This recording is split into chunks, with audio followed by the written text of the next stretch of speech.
in my opinion. Uh-huh. Thank you. Thank you for that feedback. Well, I think this last class had been largely deferred and postponed because of my unavailability. This class I should have had it last week, early last week. In fact, I had to. I was away, and where I was, I couldn't take the class.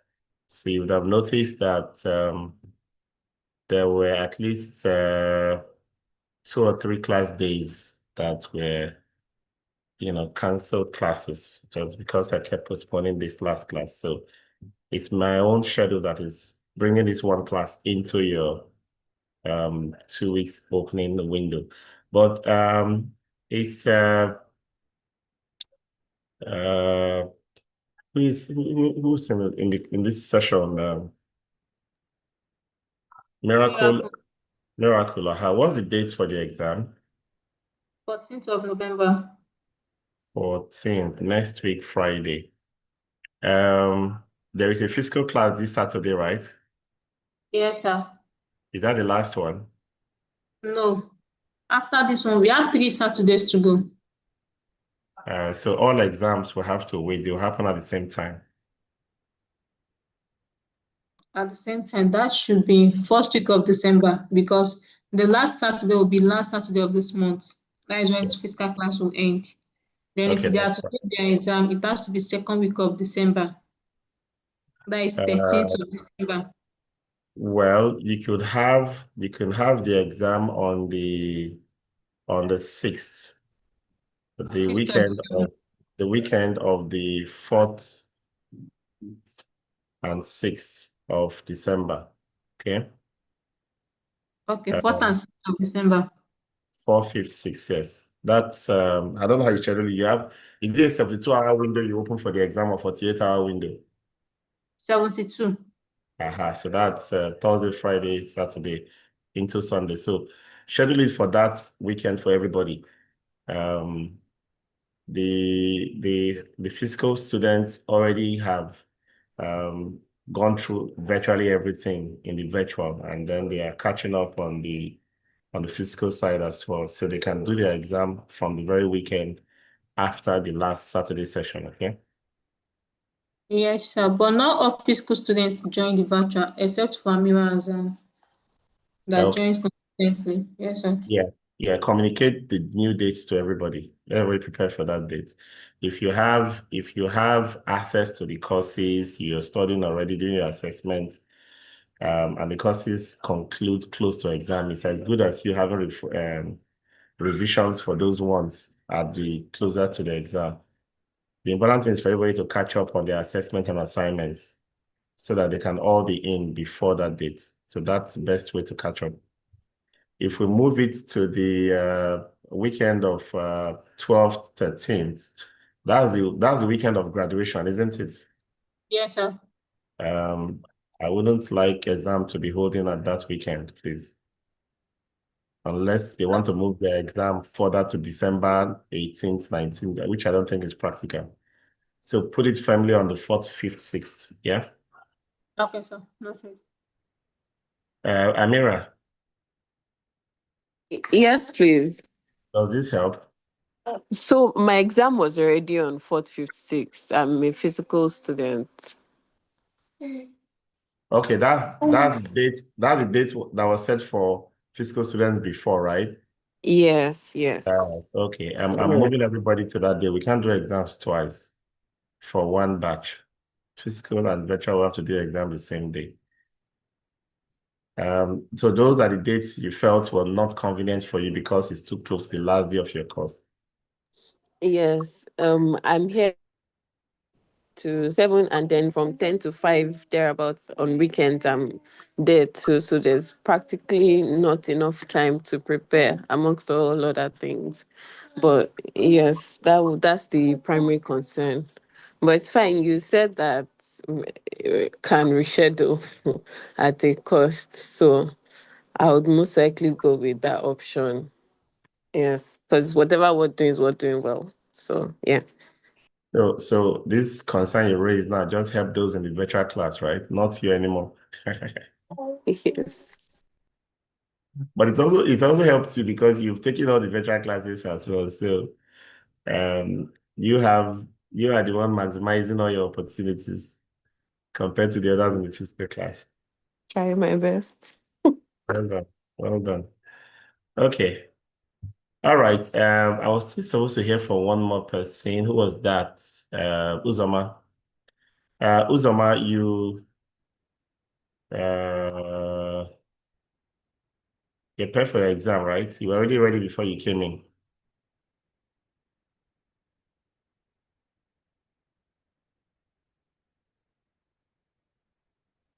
Sorry, good evening, everybody. I'm not sure if there's someone else bearing whose number is my own name. You I'm said currently on transit. you're on transit. Okay. Yeah, so I may not be able to respond properly. Okay. No problem. Okay. Yes.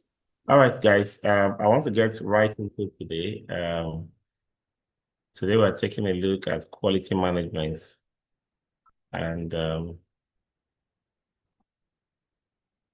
I'm sharing my screen now. Please confirm that you see it. Do I get out of this? The screen is visible. Visible? Okay.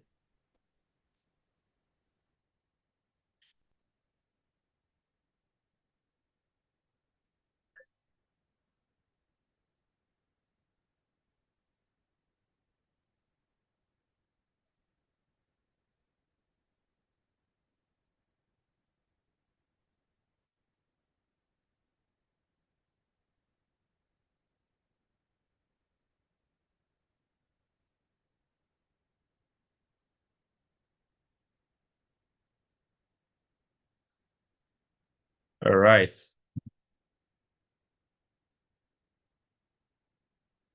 Just 1 second. Out.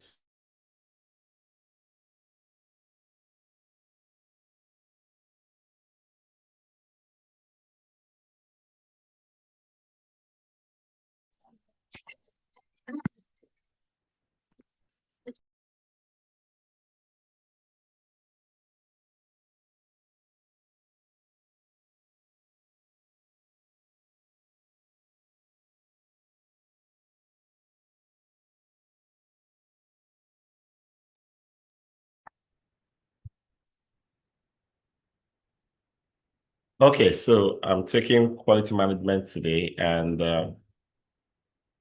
in this course, we're going to just be looking at how to manage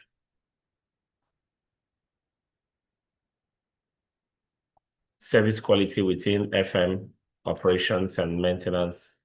Look at all the factors that influence quality, and then we're going to look at how to manage quality using metrics. What are the statistical tools that you can use to gather the information or data you need to master your quality measurements and quality improvements? Starting from the definitions, for facility managers, when people come into your facility, the first thing they encounter is what they perceive. So what they see with their eyes in terms of cleanliness of the environment, orderliness, aesthetic arrangements, what they hear with their ears, noise level, what they perceive, from their nostrils, smells, scents, dusts, what they feel on their skin, temperature, uh, humidity, and so on, what they see with their eyes in terms of light levels and the way contrast of light works. So someone can come into your facility and feel a sense of this is a very high quality environment. It's all based on what the person can perceive at that moment. But if you look a little bit into that, you will find that there are so many things beyond what the sensories can pick up. Something as simple as what is the cost of providing all this? It's an indicator of quality to an owner, because the visitor who comes in perceives quality in one way. The person who pays for it perceives quality in another way. The person who is trying to compare two different organizations on the aspects of sustainability, human impact, environmental impact on the rest, perceives quality in another way. And so all of it comes together. So, to give that sense of quality is how the individual perceives, or when you say beauty is in the eye of the beholder.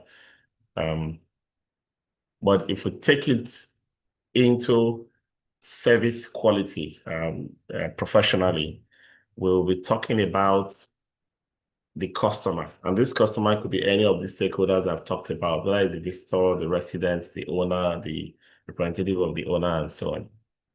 Understanding your customer is the first pillar. Knowing, because that's like the base on which everything quality management, quality improvement is built around. So professional definition says quality is the process of confirming customer expectations,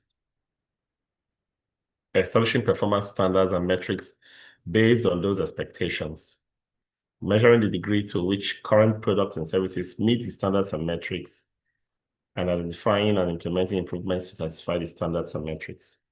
So there are two key considerations here. I've said the customer is at the base, right? That's what you build quality on. What you use to build quality is what we call standards and metrics. So if I know what the customer expectations are, I would have to define that customer expectation in terms of standards and metrics. What it means is that I will no longer be describing customer expectations in terms of subjective, but rather objective terminologies, numbers, ratios, which all represented metrics.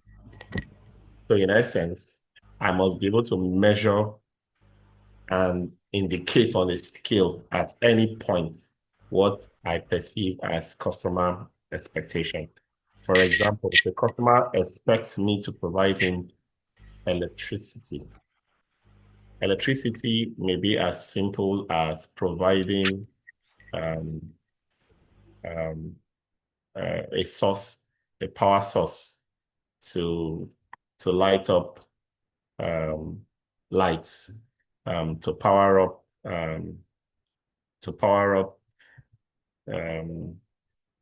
air conditioners, and the likes. But if I want to provide electricity for me, I cannot just say provide enough electricity, provide good electricity, provide sufficient electricity, provide high quality electricity. No, I will need to define using metrics, things that can be measured, what electricity means to that customer. So how much electricity does he need? So I'll look at the rating of the assets he wants to power on. Or he has a 2 horsepower air conditioner, which uses 1.9 kilowatts. He has 10 bulbs at 10 watts each. That's 100 watts for the 10 bulbs he has, and so on and so forth. If I add all of those, I say this is how much light he wants. But that's not all that the customer expects. He does not expect the light to be flicking off and on, right? So I should have a voltage range. So I want power, but the power should be, to power all my equipment, it needs to be between this range and that range. So 100 to 250 volts, for example.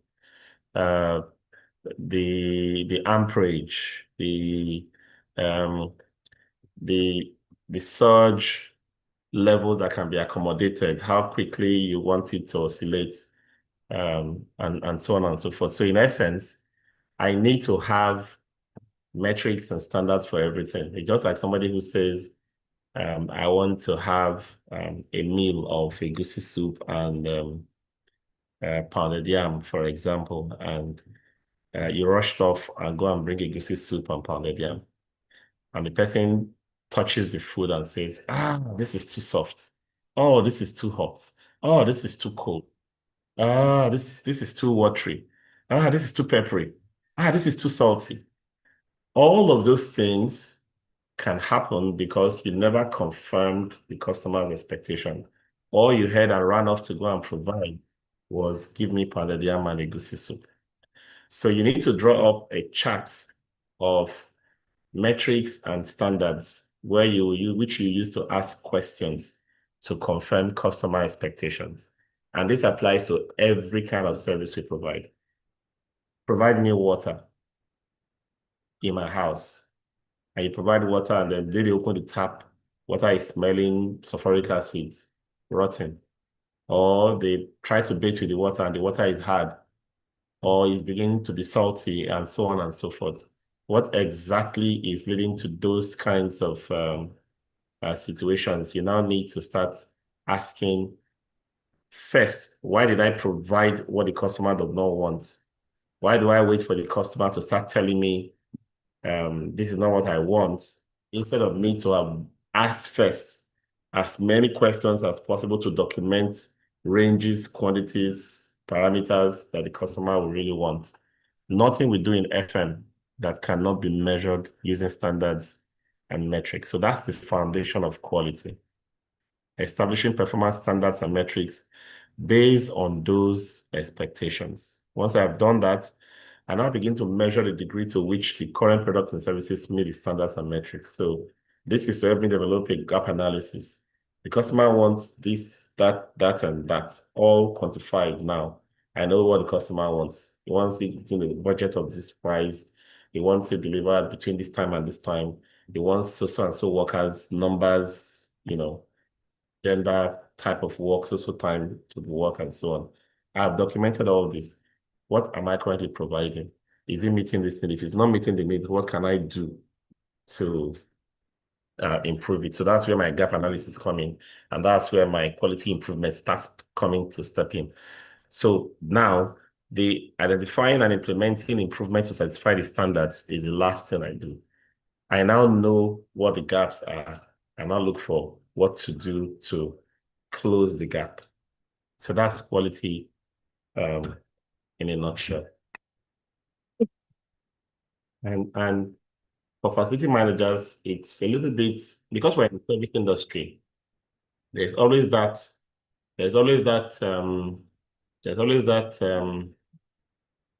confusion between grade and quality. So if you were in the cable electrical industry, for example, and somebody brought you a switch or socket or a cable, you look at the cable and say, oh, this is very high quality. And somebody brings another cable and you look at it very weak and brittle, and you say, oh, this is very poor quality. What you're actually comparing is not quality, it's called grade.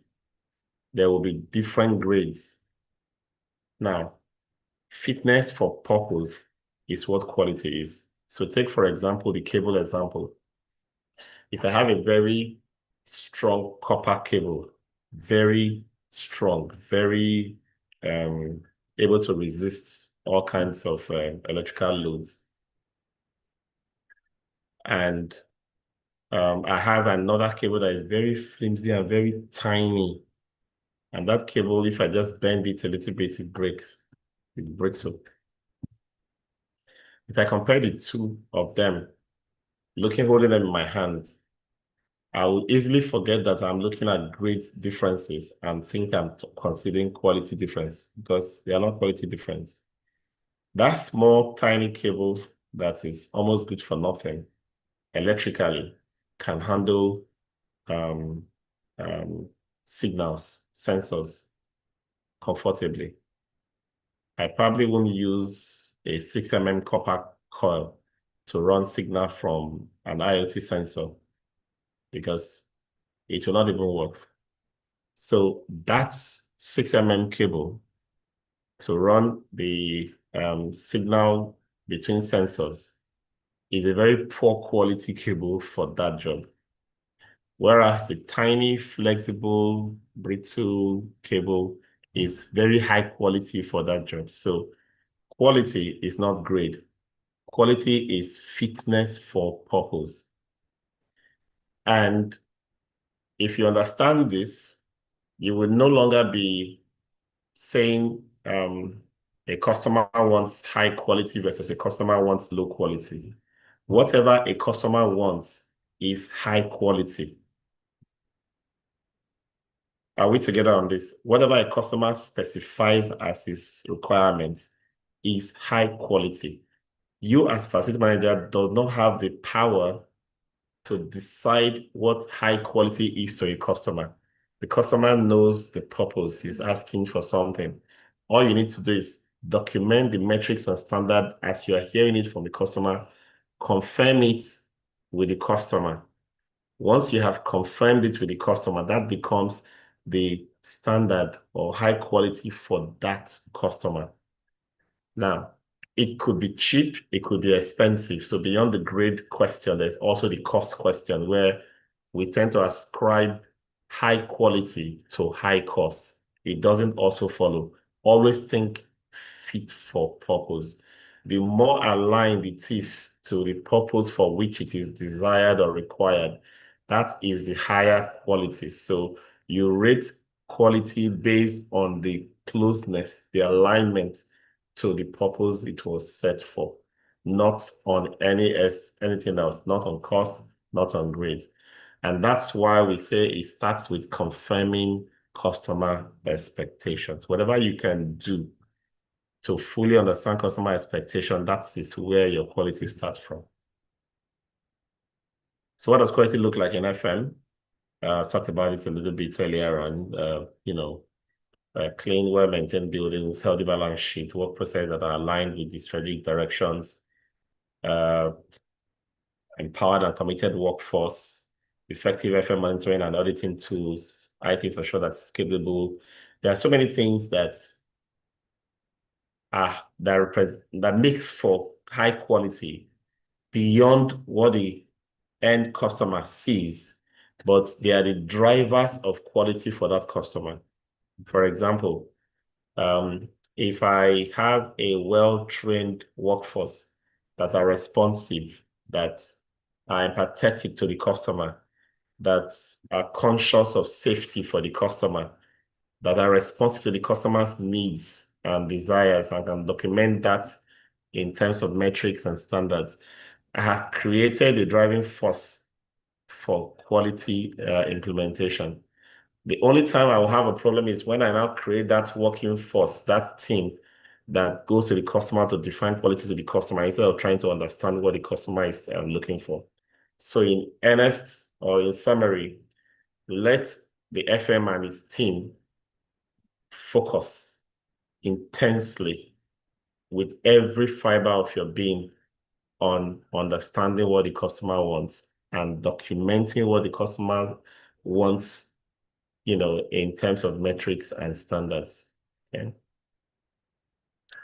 A few terminologies: performance measurement, the process of evaluating efficiency, effectiveness, and compliance in FM operations. There are three key components of performance in virtually every service delivery. First is the efficiency. Efficiency has to do with speed and cost. Efficiency has to do with getting things done faster at the cheapest cost. Okay. But effectiveness balances it up by focusing on purpose. So when I talk about fitness for purpose, I'm talking about effectiveness. In scientific terms, we say efficiency is scalar quantity. Effectiveness is a vector quantity. What this means is efficiency is direction only. It's like speed, direction only. Pick, cheap. But effectiveness is direction, efficiency is magnitude only, which is speed, quick, cheap. But effectiveness is magnitude and direction, which is quick, cheap in the direction or aligned with my strategy. So you cannot have efficient and not effective. They must come together, efficient and effective. Effective is what defines your purpose, what your strategic alignment and objectives are. That's effective. But then efficient is how quickly you move in that direction. So if you are very efficient and you are not effective, you can do a lot in all directions and make very little progress. If you are very effective and not efficient, you might know exactly where you're going, but you'll get there, forever. Slow and steady, they say. So you need both.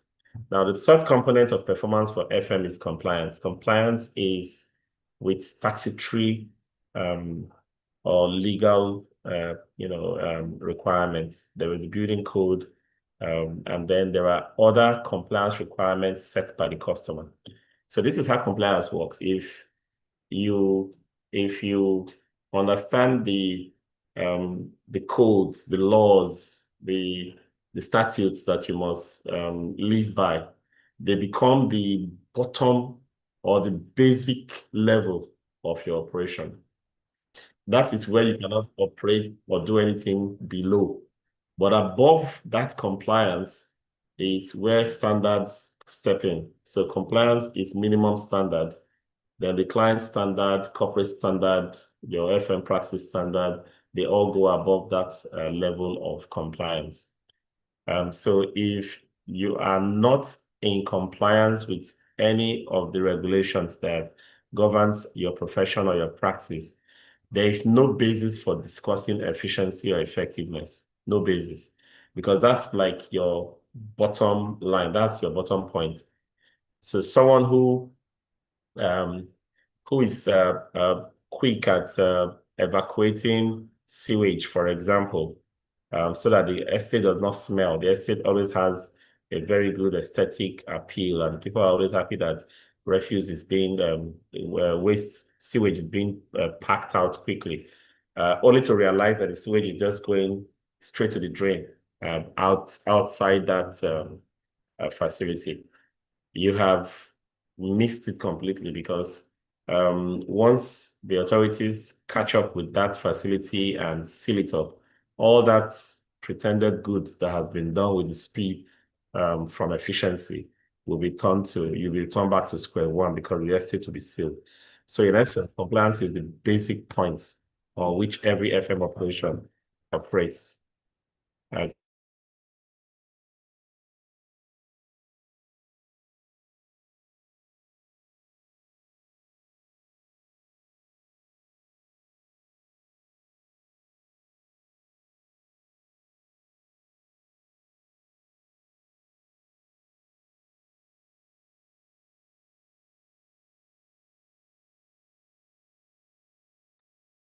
Okay, back here. So we're looking at quality management, a systematic approach to ensuring services meet defined standards and customer expectations. So when we say there are two components that you are trying to ensure that you meet, standards and customer expectations, put customer expectations above standards, because customer expectations set the standard for that customer. But why you have to have standard there is that you are supposed to work not below a certain minimum standard, which is the compliance level or regulatory standard. So there are two standards. One is regulatory standards. You cannot operate below that. That can break the law. And then the second is the customer standards. Okay, so that is where customer expectations sit. It always has to be above minimum standard.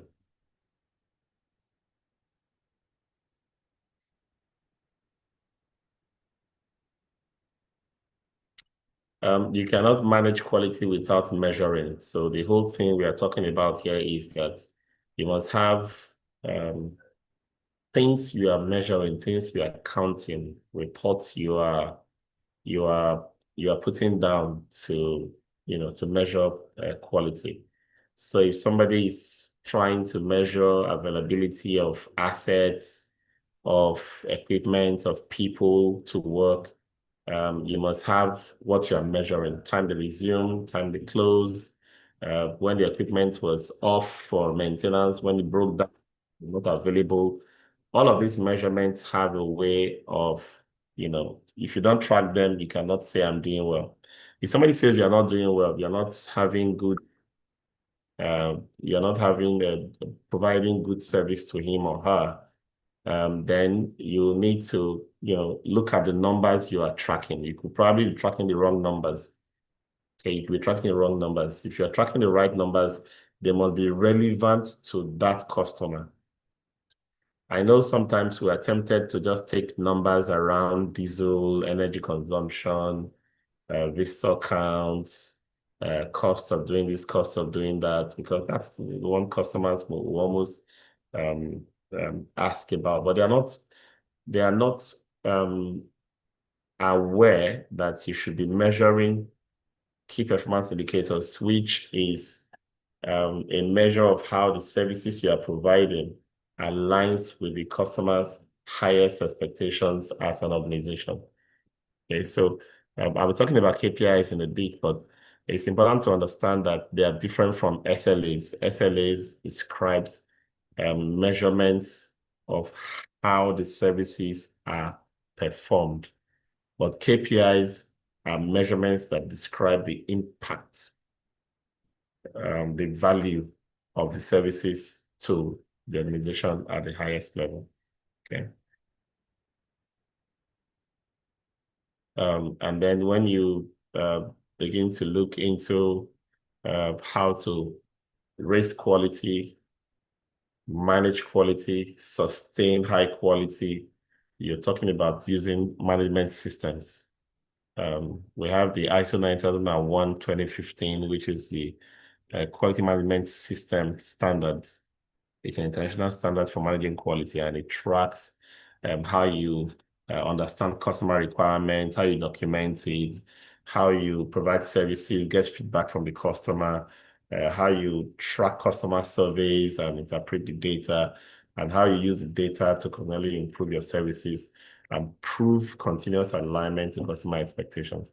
These are parts of what the quality management system does. So this is like having a rigid process written into how you do your business to always track customers, what they want, how I'm giving it to them, how I'm sustaining them, and closing the gap in my deficiencies.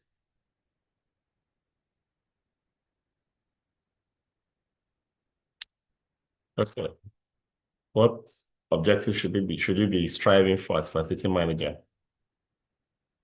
Getting it right the first time. So what is right? Defined by the customer. Customer defines what, how, when, and where. And prescribed for the customer. So when we now put this in context, now realize that you are dealing with perceptual, conditional, and somewhat subjective attributes. Because two customers in the same building have different perception of your quality, your service quality, and that's why you need to understand exactly what the customer wants.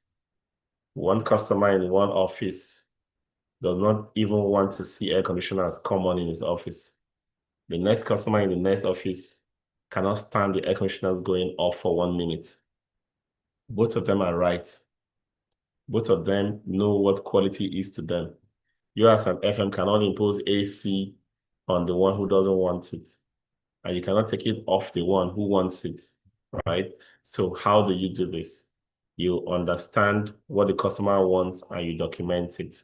For example, the customer in room A who doesn't want AC on probably doesn't want to feel cooler than 25 degrees Celsius. The one in room 2 who doesn't want to see AC go off is also concerned that he doesn't want his cooling to drop, to heat up above maybe 21 or 22. So that gives you a range, right? That gives you a range to work to now say, okay, fine, this customer wants it at this temperature, and the other customer wants it at this temperature. And how can I do that? Should I have separate fan coil units with their own thermostats? Or should I have zones for cold people and zone for warm people in the building?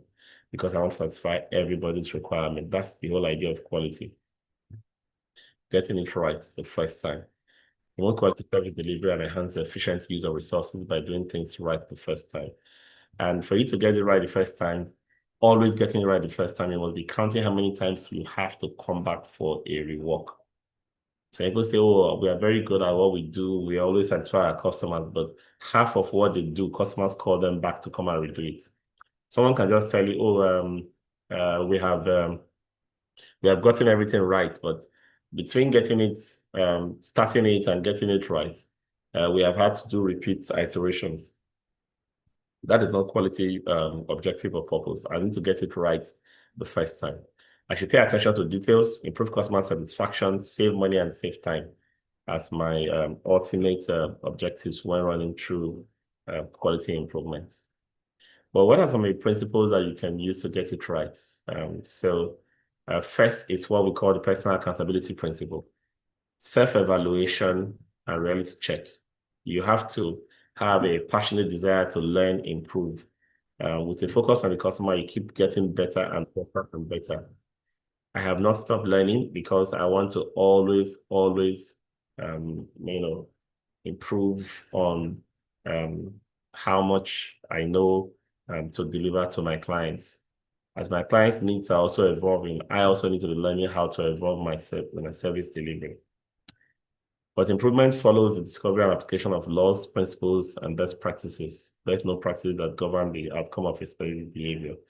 And one of these laws is what we call the universal law of cause and effects. All process improvements depends on this law. If you improve the input to a process, the output or the result will be better. So in essence, focus on what goes in and the output will be good. So if I want a report, by Friday, for example, every time a data is generated, let it drop into a certain pot where it can be aggregated on Friday instead of going back on Friday to go and look for piecemeal data all along the place. So my input is very refined. I've defined how the inputs come in. I can now see a good quality report at the time I need it on Friday. So focus on the input.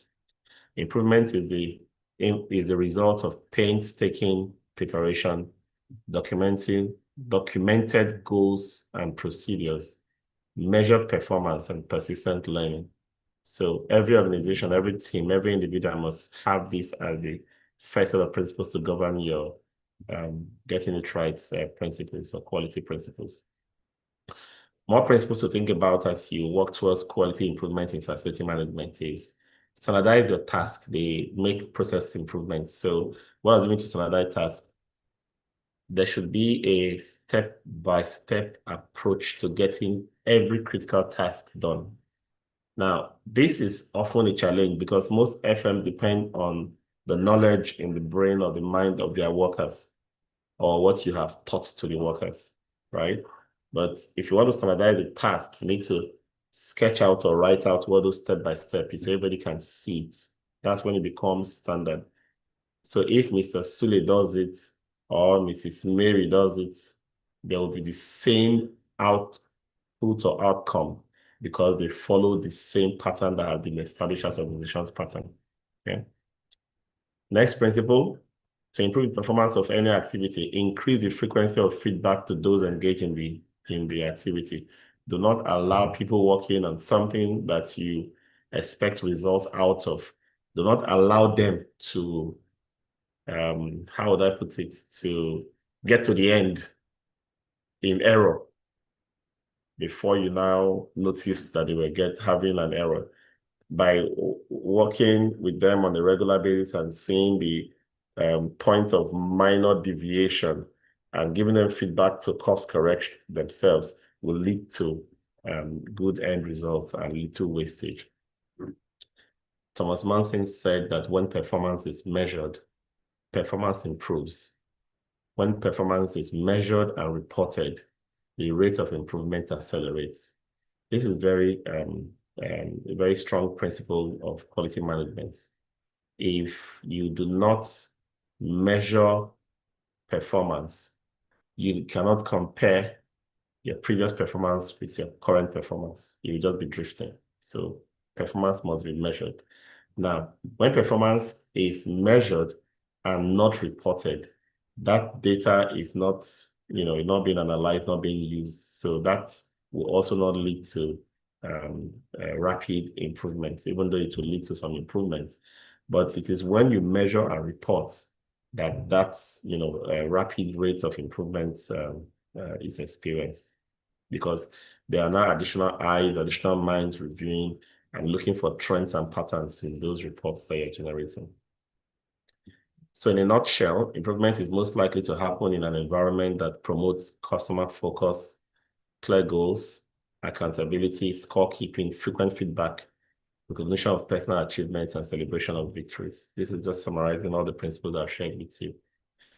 And to sustain your processes, you need to have an audit of your processes on an ongoing basis. People are supposed to submit reports, hold certain meetings and generate minutes of meetings, meet customers to get feedback every so often. People are supposed to do, toolbox meetings and training sessions. You've written all these things into your processes. Are they being carried out? If they're not being carried out, how are you ensuring that you can pick up that anomaly and correct it? Those are the jobs of audits. You want to enhance transparency and accountability and promote continuous improvements in service delivery. The moment you stop doing audits, stop checking people, stop identifying what is going on as against your own procedures or processes, then you have lost it. Service quality dwindles. Every human being will try to get away with whatever I can get away with. That's normal for human beings. And that's why the custodians of the quality management system, who are always tracking and checking for reports, checking for attention to details from the field teams, that reports come in, that the right quality of reports come in, that surveys are conducted when they should be, that the results are documented. They are the true heroes when it comes to quality improvement. If they slack, most people in the team are going to go to sleep and they'll stop performing. And before long, these failures will start being experienced across the team. So this is very important that we understand the impact of these audits, and they help to generate findings that can be discussed by the team, that can be used to analyze and evaluate improvement items that can bring a lot more success to the team. So let's look at metrics. Starting with the factors that influence FM quality improvements. The external factors are things that you don't have too much control over: the weather and climate, natural disasters, political, economic, and social instability or stability, age and gender demographics. So many of these things are beyond your control. You are supposed to react or find a way to manage within those factors. But then there are internal factors that you should be able to work on to improve on quality. Employee schedules, for example, whether staff are unionized or not. Of course, you select the kind of workers that you hire. Age, gender, and pay scales are decided by you. And then provide training and show evidence of training and so on and so forth. So you know what you can manage, what you can control, and what you can't. What you can't, you work around it through agility and flexibility. But what you can, you make sure that you get it right as part of your process and policies. So because we are providing services, the team that we put forward are the ones that people see. So you can't be in the office planning all these things, rolling out fantastic plan, schedules and the rest. And your shop floor workers, people who are going to engage with the users, are not up to scratch. They don't understand why they are doing what they are doing. They don't respect the customers. They don't follow your procedures. or sometimes for whatever reason, they really can't engage and do right. You need to think about how that affects how you are perceived and the quality of service you are rendering, because they are the ones delivering the services. So if you want workers in the shop floor who understands why they're doing what they're doing, who can uphold your processes and standards, then you must treat employees as they would want to be treated. You know, we used to talk about treating people as as you would want to be treated. If you don't want to be treated in a particular way, don't expect others to want that. Treat them the way they will want to be treated. So it's important that you understand your workers that you work with. Have open communication. They respect the fact that you listen to them. And if you don't listen to them and you have to think all of the things you say and do, you will end up wearing yourself out plus shutting their brains down over time. So that when you finally throw something up for them to give you feedback on, they will say very, very can't rubbish feedback. At that point, you realize that you shut them up. They stop thinking, stop using their brains. And that'll be a problem for everyone. So as a facility manager, giving praise to your team members, being able to listen to them, respecting them, giving them a living wage, you know, giving them the tools and resources to get their job done, and listen all the time to hear their opinions would empower them to do a lot more to improve quality for you and your customers. And if you do some of these things we've just highlighted, you would have a more engaged workforce. Better feedback from employees, they'll talk, give you feedback. Things you don't see, they'll see for you. Increase ideas for workplace improvement, less absenteeism, fewer interpersonal conflicts, you know, that's a sweet one. You know, they won't be fighting each other. They will just have friendship and love between them. Less staff turnover, fewer hiring and firing, greater staff productivity, reduce costs due to sick time and other missed work, a happier workforce and less accidents, more promotions and employees wanting to learn new skills. I noticed something about our industry.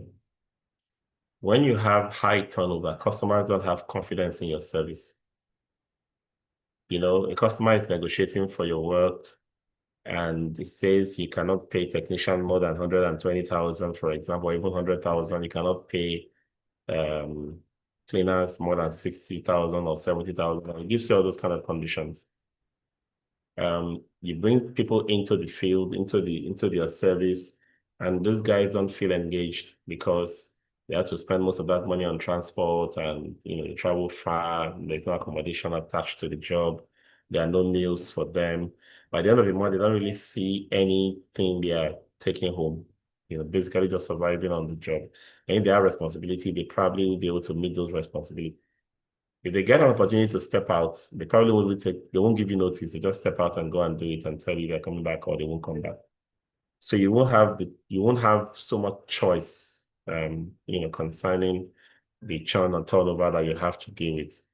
But that becomes something the customer sees as poor quality on your part. So when putting forward proposals to manage facilities, always be conscious of this aspect where you agree to low costs to meet the customer expectation without highlighting the possibility for churn, even if you find the right people who can accept those low costs at the onset. So it's conscious, deliberate effort to create the balance so that, because at the end of the day, to be honest, is your ability to set the customer's expectation right that determines your quality. So if you're, I wonder where that's bringing from.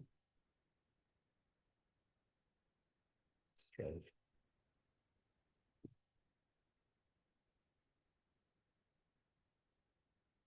Give me a second. Wow.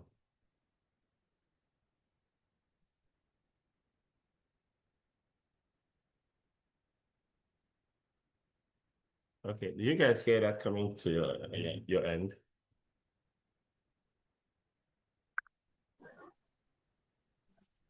I'm fine, where it's coming from. This way.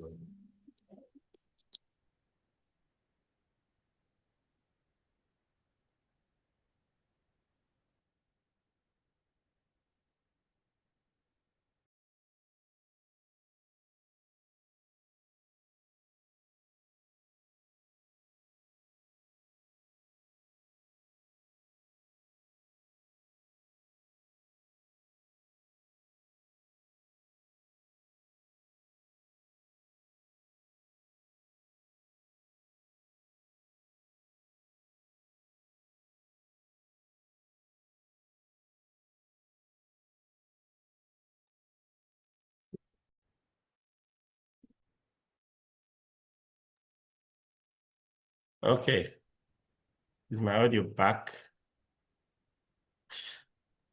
Yes, sir. Okay. Sorry about that. I didn't just know where that came from and I couldn't pick it out. Okay.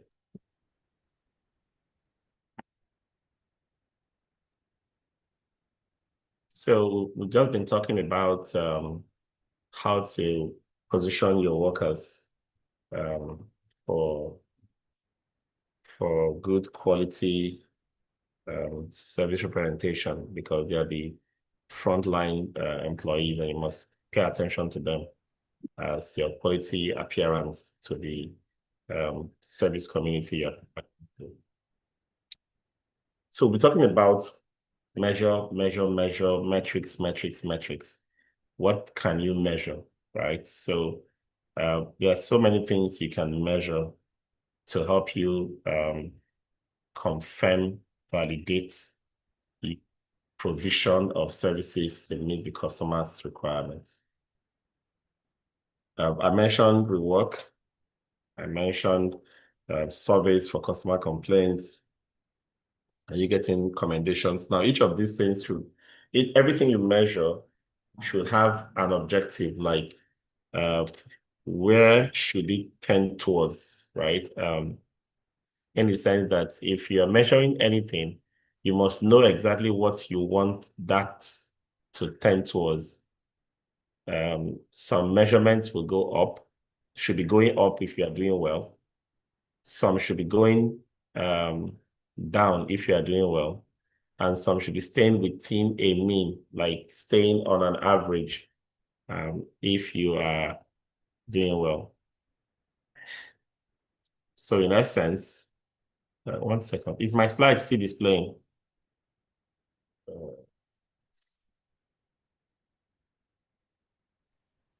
Yes, the slide is displaying, sir. Slide is displaying, okay. Okay. So if I say you're measuring your frequency of rework, that is a measure that you are taking of how many times you failed. Basically, if I did a job and I have to come and rework it, that means I didn't get quality right the first time. And so if I'm counting that failure point, should that number be going up or going down? Going down, definitely. If I'm counting customers' complaints, should that number be going up or going down? Going down, definitely. So that's what we're talking about. So you must have measurements that you are using to know whether you're improving or not. Items like cost of doing business. So when I'm using costs, I need to be very conscious of one thing. Absolute costs do not define quality. Absolute cost, by that I mean total cost. So if I have total energy cost of 2 million naira, for example, that has no basis with quality. It does not help me measure quality, because if somebody spends 2 million and another person spends 3 million, it doesn't tell who is doing better. But if I take a metric, which is a ratio, always a ratio, all metrics are always ratios, right? If I take a ratio of energy cost per person or energy cost per square meter, for example, then that I can use to compare two facilities. The one that spends 3 million altogether compared to the one that spent 2 million altogether at the end of the month does not tell me which is better. But the one that spends 500 naira per building user as energy costs compared to the one that spent 2.5 per building user in energy costs, that's the one I can use to compare. So that's the difference between metrics, how to use it, to show that you are doing well or not, because you want to really be able to document these on ground. So I'm going to take a 5 minutes break now and then come back to continue from where we stopped. So 5 minutes break. Kindly put it on your chat, someone please, and then we'll start back in a bit. Thanks.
All right, welcome back, everyone.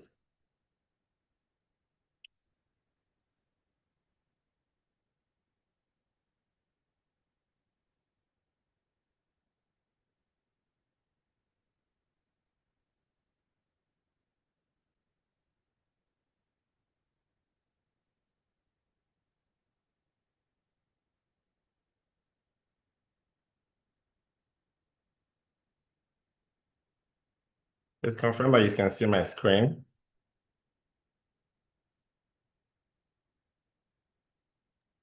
Yes, sir. You can see your screen. Okay. All right. So one of the ways that you measure service quality is using service level agreements, the document that legally binds both parties in a service relationship. You describe the service, what we call the level of service. It's the acceptable level that meets the customer's requirements. All I have said so far to this point is to prepare you to use objective numbers in describing service level. No longer words like high quality, good grades. All of those things are subjective and can be interpreted differently. To put it in perspective, you can decide to describe quantifiable measurements in terms of prescriptive. Prescriptive means that you are quantifying the inputs that goes into a service. So if I quantify how many hours people should work, specific tasks that should be performed, and so on and so forth, I am being prescriptive. Materials that should be used in whatever quantity, I am being prescriptive. I could write service level items like that. I could also write it output based, where I don't look at all of that inputs. I now begin to describe the outcomes. For example, no dust on the table, right? Instead of having cleaners work for so hours and cleaning materials of so type, I can say, don't have dust on the table, no dirt on the floor. People will not pick up germs from the surface. I'm using those as output based. Performance based is a combination of both. I can both prescribe and also tie in outcomes into those prescriptions with penalties or with some kind of guide rails, so that if performance goes below certain guide rails, there will be some repercussion or implication. Another tool that aids quality improvement is benchmarking, where you analyze your own performance using metrics, and then you look for a best-in-class performance, analyze their metrics, and do a comparison. That data helps you to know the point at which you are needing improvements. And then a very strong tool for quality improvements and quality management is training. Having a regular training program for the team helps to keep them in check, to remember quality. Even if it's just the weekly operations meeting, you put in some training elements, the daily toolbox meeting, you put some training elements, your HSC meetings, you have elements of training, and then you have once in a quarter, routine training within the team, and once in a year, taking the team out for experiential training opportunities also helps to improve the skills of your team. But it's important to plan training not just for the sake of training, where you have to check a box that training has been done, and ensure that the training can meet the needs of the employees. So you review job requirements, starting from what the customer expects. You look at the gap between what the employee can perform and what the client expects. because now you know what it will take to deliver what the client expects. Then you now create a training arrangement that helps to close that gap. And then you seek feedback after the training has been delivered to ensure that the employee actually knows what they are doing. So all this talk about measure means that you have to use some statistical tools. You have to have some way to tally, to organize data, spreadsheets, and make sense out of data. Because if you don't gather data, you can't do quality. You can't measure. You can't tell how good you are doing or how poorly. So even though these tools, histogram, the check sheets, root cause analysis, flowcharts, Pareto cause and effect of the diagram, they are mostly manual in terms of how they appear. But these are things that once you put data inside a spreadsheet, like you're collecting generator data, you are collecting staff attendance rules, you are collecting complaints and issues, customer complaints, you are collecting work hours, you're collecting cost of doing business. They are already built-in tools into Excel, into spreadsheets that can help you analyze, visualize data. So my advice for you would be, just like I advise everybody in all professions, please go and learn how to use Excel. There is hardly any managerial profession today that you can excel in, that you can do so well in, that you can become stellar and exemplary in without analysis that you can only do at a basic level in Excel if you want to go into more complex analysis. But at the basic level, being able to put data into a spreadsheet and be able to manipulate the data to show trends and patterns is the best bet. The only thing I can advise at this stage, because that is what makes the difference between a successful employee who knows how to manage and improve quality and the one who's just drifting. And then when I talked about service level agreement, and I said you're describing the service levels using numbers, but all of those things you describe and measure in service levels have to do with the service. But how does the service itself add value to the organization? What's the impact of the service? That's what you do with key performance indicator. Okay, so organizations at the highest level are concerned about profitability, operating expenditure, customer satisfaction and retention, sustainability, improvement and performance, employee recruitment effectiveness, employee absenteeism or employee satisfaction, turnover, workplace productivity, and so many other very high level considerations.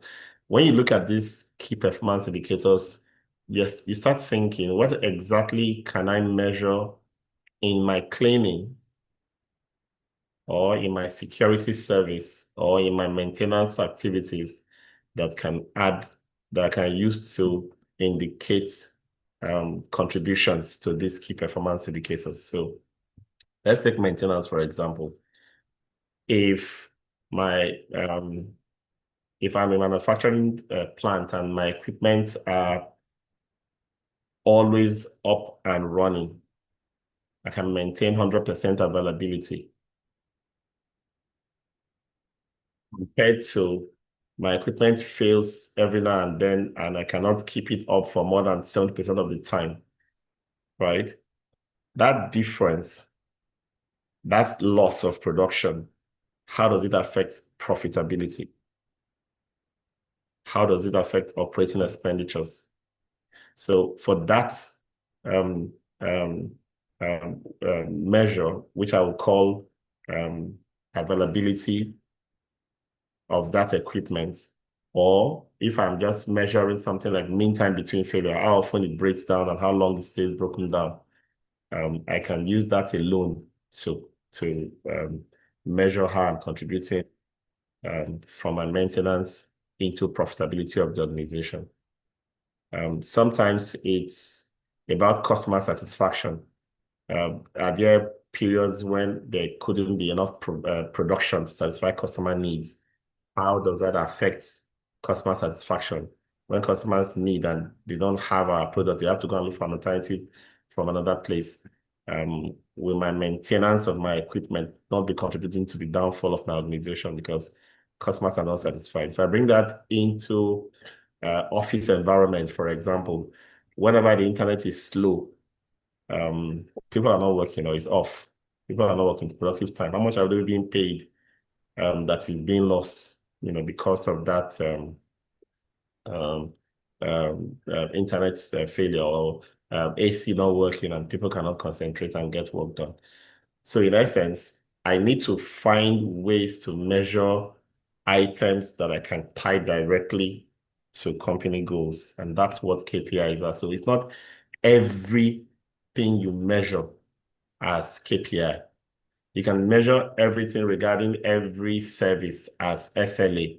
So cleaning SLAs will be different from security SLA, different from maintenance SLA. But when it comes to KPIs, I can have the same KPIs for all these services I perform. In fact, I can have a set of 4 or 5 KPIs for all of FM services because it is what they contribute to, the value they bring that I'm trying to measure. So if there's a downtime, what's the implication? If I can keep it always up, what's the implication? If people are not complaining, the complaint level in my organization is down. The satisfaction of workers with my provision of facilities is high when they rate me very high. Can I tie that to workplace productivity? If people are not falling sick consistently, can I attribute my good cleaning and the hygiene I provide to, the wellness that is being felt in the workplace? Those are the kind of things we call KPIs. Okay, I'm going to wrap up with this. Toyota's 14 quality management principles. It's an adaptation of quality management principles that has helped Toyota become one of the most global iconic brands from manufacturing. We're trying to adopt it into service delivery because these principles they can be used in service delivery as well. Number one, base your management decisions on a long-term philosophy, even at the expense of short-term financial goals. What this means is always think long-term. Things may not, you might use shortcuts to get something now, but the end result eventually will cost you more. So always think long-term. Create a continuous process flow to bring problems to the surface. Avoid disjointed activities. This simply means connect things up.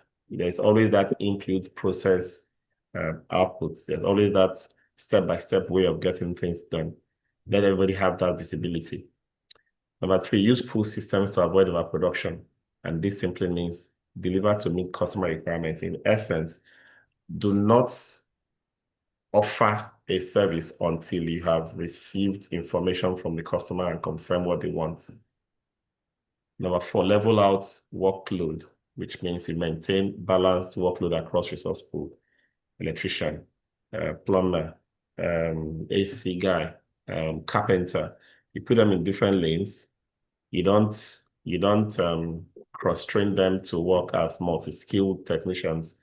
And you have one person being overloaded, the AC guy is being overloaded, and the other guys are waiting to react, and there's no work for them to do.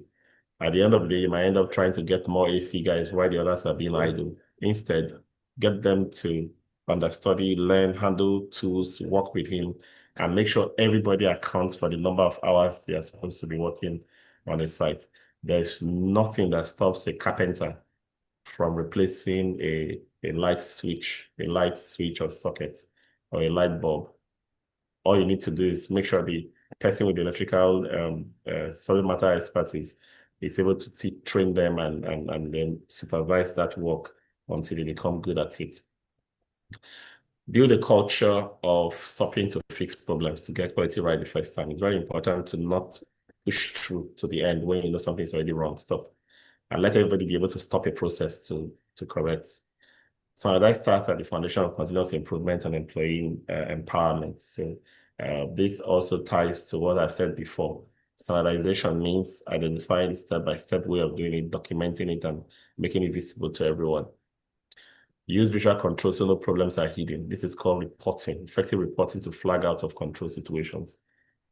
When you report in a half-assed manner, somebody does reports, the report is submitted in October, the one is submitted in September, the one is submitted in November, they all come disjointedly. Instead, have reporting that connects to each other. So the previous reports, the current report and the next report should be able to speak to each other so that there is a pattern coming out of the numbers. If people are not knowing that their reports are being connected, what happens is that things that they didn't do well before, that they promised swore on their life that they're going to improve upon, they can just abandon it and not touch it again, and then report on something else, and then you get carried away by numerous matters, and then at the end of the day, that thing comes back to haunt the organization. So instead, ensure that every report flows into the next one, and you can track how that is bringing results and improvement across the team.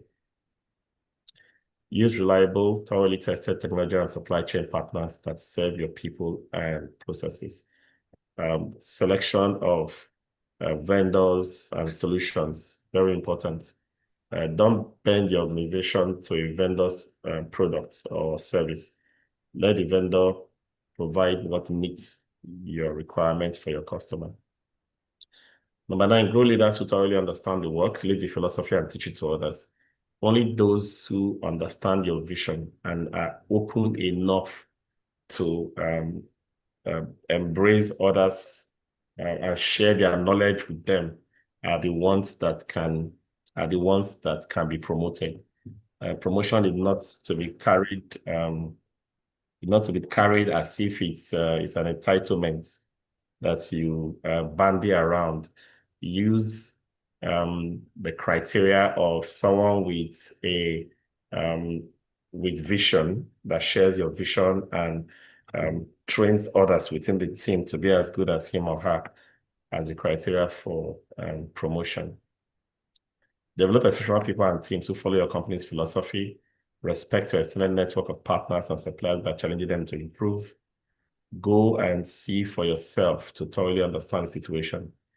This is a very important principle. You cannot expect what you don't inspect. It's important that you inspect. It's important that you see.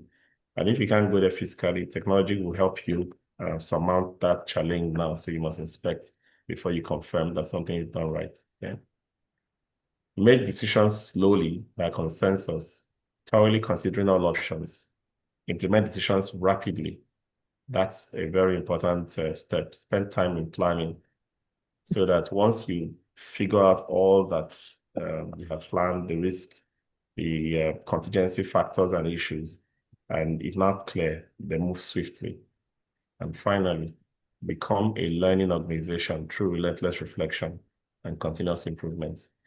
Any team, any organization that is not continuously learning cannot continuously improve. This is key to continuous improvement. Although I really stuck in the past. Okay, so that's our lesson for today. There's an assessment that goes with this. I expect that we'll all take it as well. Okay, so let's have your questions. Let me see who's in the room. Let's have your questions and comments, guys.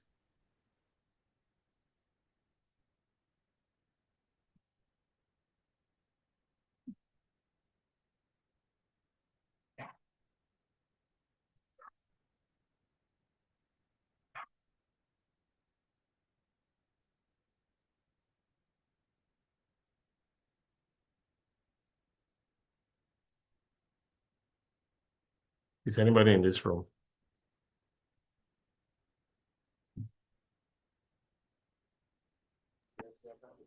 Yes, we are still in the room. You didn't go to sleep, Abby.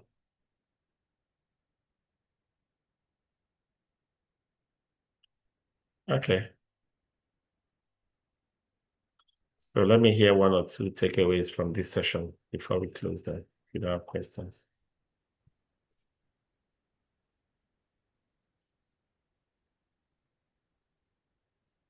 Hello, sir.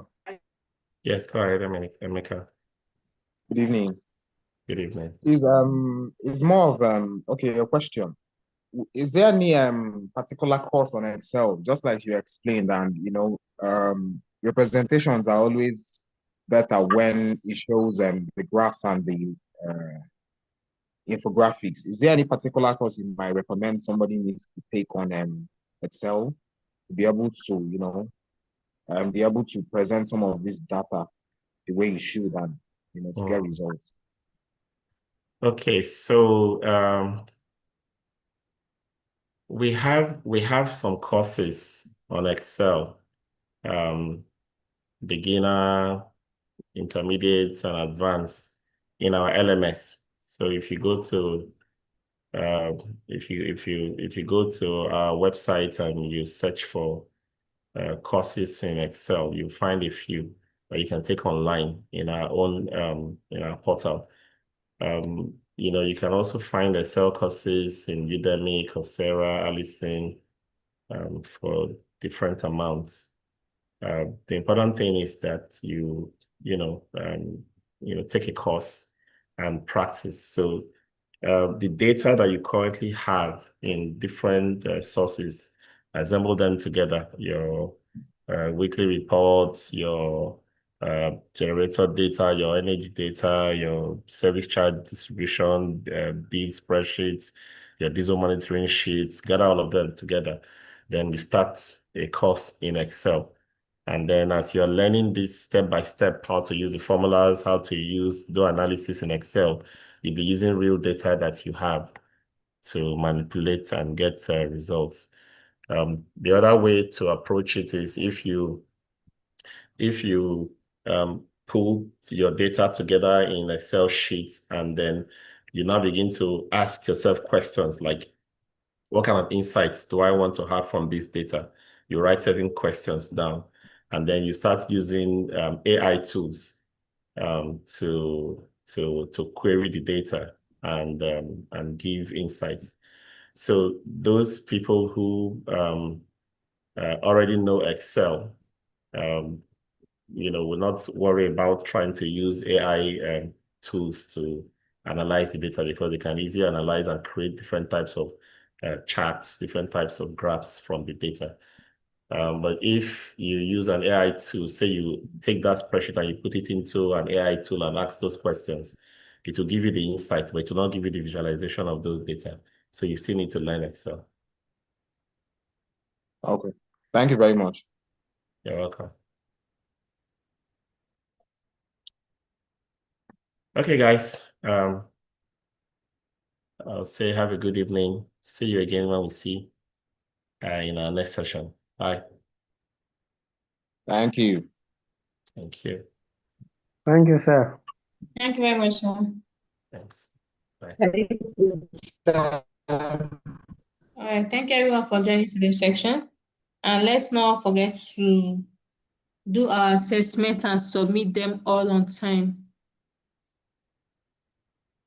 All right, thank you. And ensure to prepare very well for your exam. Okay. At least you now have like 1 month for the virtual Thank you students. for the